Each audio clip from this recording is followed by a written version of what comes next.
Aleluia.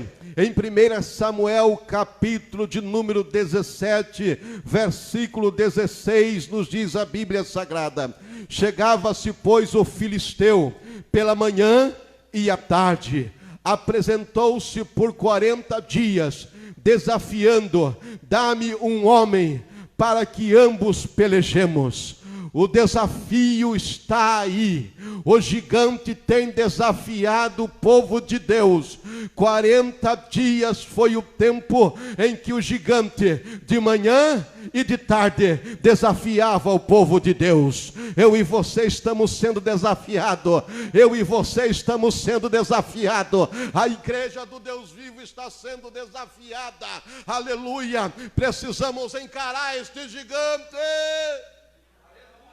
Em 1 Reis, capítulo 19, versículo 8, que foi o texto que lemos, diz ali que Elias foi sustentado pela comida. Levantou-se, pois, comeu e bebeu, e com aquela comida caminhou 40 dias e 40 noites até Horebe, o monte de Deus, até o lugar determinado por Deus, até o lugar onde Deus iria dar a ele uma experiência mais profunda, uma experiência mais gloriosa, porque até mesmo ele pensava que só ele tinha sobrevivido. Ele, chegando no Monte Horebe, pensava que só ele era fiel, só ele era zeloso, só ele estava na obediência para com Deus Altíssimo. Aí Deus se revela a Elias e diz para ele: Elias, Elias, não é só você não que está nesta peleja, não é só você não que sobrou, existe ainda 7.000 homens que não se prostraram diante de Baal. Existem 7.000 ainda que estão zelosos, que estão clamando, que são fiéis ao Deus Altíssimo. Aleluia! Deus é fiel, meus amados irmãos. Ainda tem mais no período de 40 dias. Ezequiel capítulo 4, versículo 6, fala do período profetizado, aleluia, pelo profeta Ezequiel ao reino do sul, Judá. Diz a Bíblia: e quando tiveres cumprido estes dias, tornar-se-á deitar-se sobre o teu lado direito, e levarás a iniquidade, aleluia, da tribo de Judá. 40 dias, um dia te dei para cada ano. Aqui fala, meus irmãos, de uma profecia que haveria de acontecer com o povo de Deus, com o povo de Israel, onde seriam dispersos sobre a nação, sobre todos os povos da terra, e isso duraria 400 anos.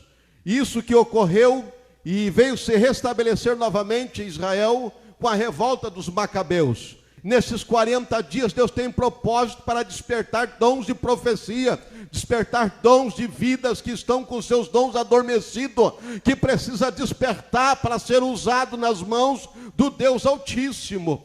40 dias também foi a advertência de Jonas acerca da destruição de Nínive, porque ele diz ali a palavra, capítulo 3, versículo 4 de Jonas: e começou Jonas a entrar pela cidade, caminho de um dia, e pregava, dizendo: ainda 40 dias e Nínive será destruída.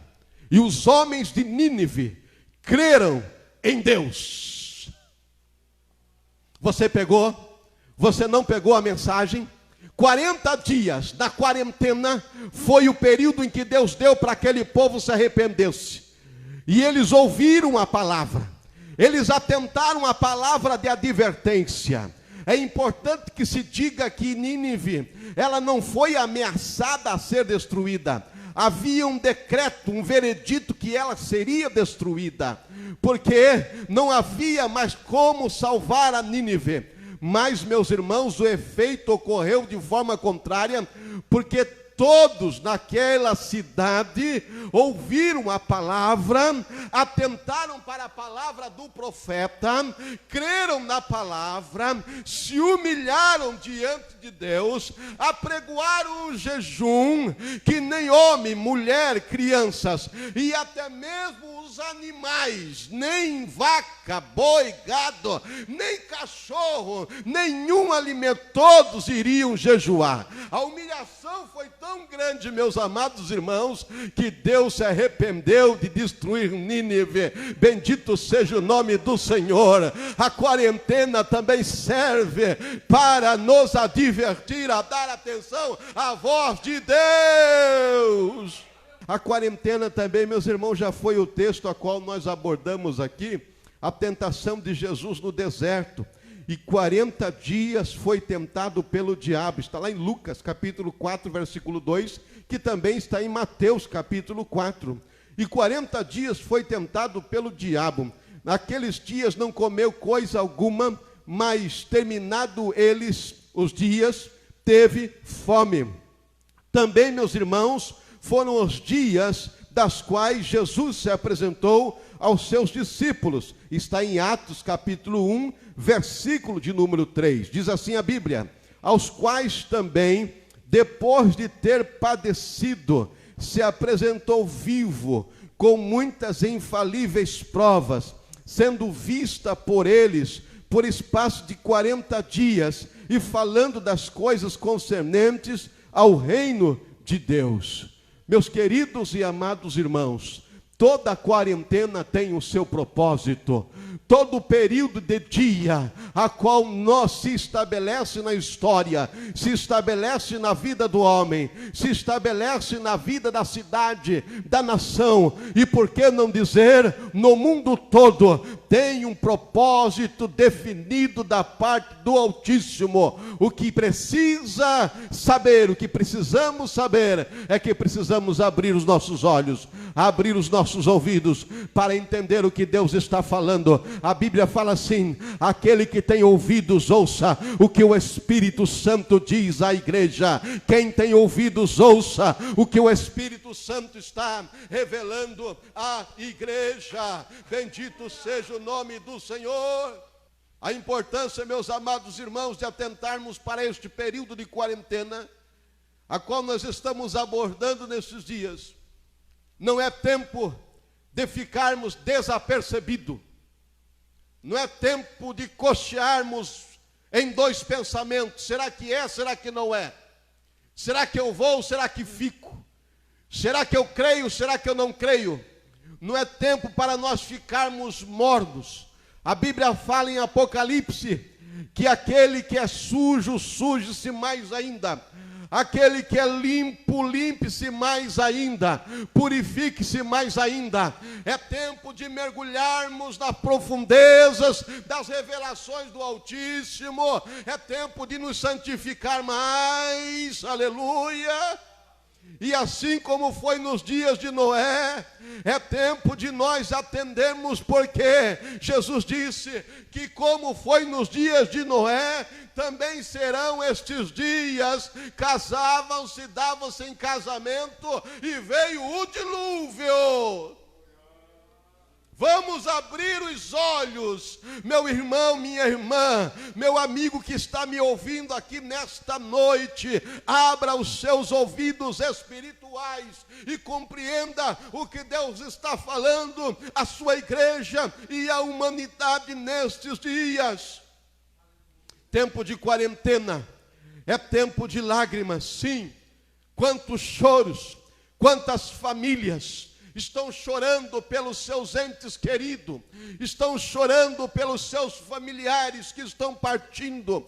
É tempo de lágrimas, é tempo de choro, é tempo de lamento, é tempo de humilhação diante de Deus. Mas assim como aconteceu com Jacó, meus amados irmãos, que ele morreu no Egito, mas ele não ficou no Egito.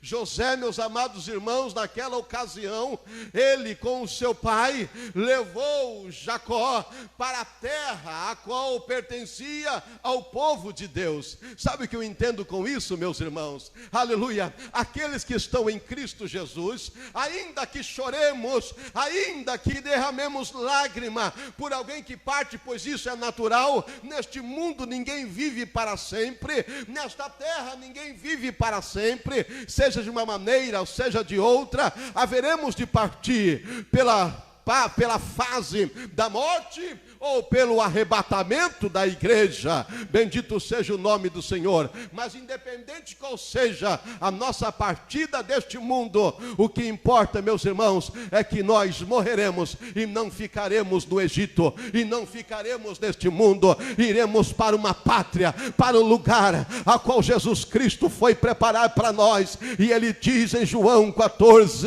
não turbeis o coração, credes em mim, credes no meu Pai. Na casa do meu Pai há muitas moradas. Se não fosse assim, não vou-lhe teria dito: vou preparar-vos lugar. Isso é confortante para todos nós. É bem verdade, meus irmãos, que quando chega este momento de morte, de separação, é algo triste, porque o homem, ele não foi criado para morrer. O homem não foi criado, meus irmãos, para passar por este transporte, por este meio de transporte que é a morte, para outra vida, para o outro lado. O homem, ele foi criado para viver eternamente. A morte veio por conta do pecado. Diz a Bíblia que o salário do pecado é a morte, mas o dom gratuito de Deus é a vida eterna. Bendito seja o nome do Senhor Jesus. Todos quanto estão em Cristo não morrem, mas eles dormem para acordar para todo sempre, do outro lado para a vida eterna. Bendito seja o nome do Senhor Jesus. Quarentena significa que é tempo de jejuar. É tempo de jejuar e receber as revelações do eterno Deus, assim como Moisés também recebeu as revelações das tábuas da lei. Quarentena significa que nós precisamos, a igreja do Deus vivo, pagar, intensificar, melhorar, aumentar o número de orações, aumentar o número de período de dias para o jejum, para se aplicar mais diante do Deus Altíssimo, para receber da parte dele as revelações e as direções que ele tem para a nossa vida. Não é tempo de dormir, não é tempo de cruzar os braços, não é tempo de parar. É tempo de estudar estratégias pelo Espírito Santo, espiando terras, vidas que precisam ser conquistadas para o reino de Deus, assim como os espias foram para a terra e estiveram espiando a terra de Canaã. É necessário nós passarmos este período estudando em Cristo Jesus, na ação do Espírito Santo, estratégia para pregarmos o Evangelho do Deus vivo. Ali espiando terra, espiando vidas, aleluia, compreendendo como Deus quer agir nos corações e nas almas. E Deus quer usar você que está ouvindo esta mensagem aí do outro lado dessa telinha, desse seu celular, aleluia. Deus quer que você compartilhe esta mensagem. Deus quer que você marque um amigo, marque uma amiga, porque ela precisa ouvir esta palavra, palavra de salvação, palavra de vida eterna, palavra de conversão, palavra para se crer no Deus Altíssimo, arrepender dos seus pecados. Não é tempo de cruzar os braços, e sim de dobrar os nossos joelhos e fazer como Moisés, que orava por Israel, e fazer como Israel, como Moisés, que orava pela sua nação. Meus irmãos, é incumbência da igreja. Nós ouvimos aqui uma mensagem estes dias pelo evangelista Jefferson Granza, aleluia, que a igreja precisa estar em oração. A igreja precisa estar, a marca de uma igreja avivada, uma das marcas é a oração, é a busca constante do Deus vivo. Aleluia, nós não podemos parar de orar, nós não podemos parar de clamar, nós não podemos, meus amados irmãos, cruzar os braços e ficarmos com o espírito da preguiça, de dobrar o nosso joelho, de dobrar o nosso corpo, se prostrar do Deus Altíssimo diante dele e interceder pelas famílias, e interceder pelos governantes, como ouvimos aqui nesta noite, o servo do Senhor intercedendo pela nação, pelo presidente, onde todos estão vendo que há uma guerra travada e a igreja precisa fazer a sua parte, é de orar.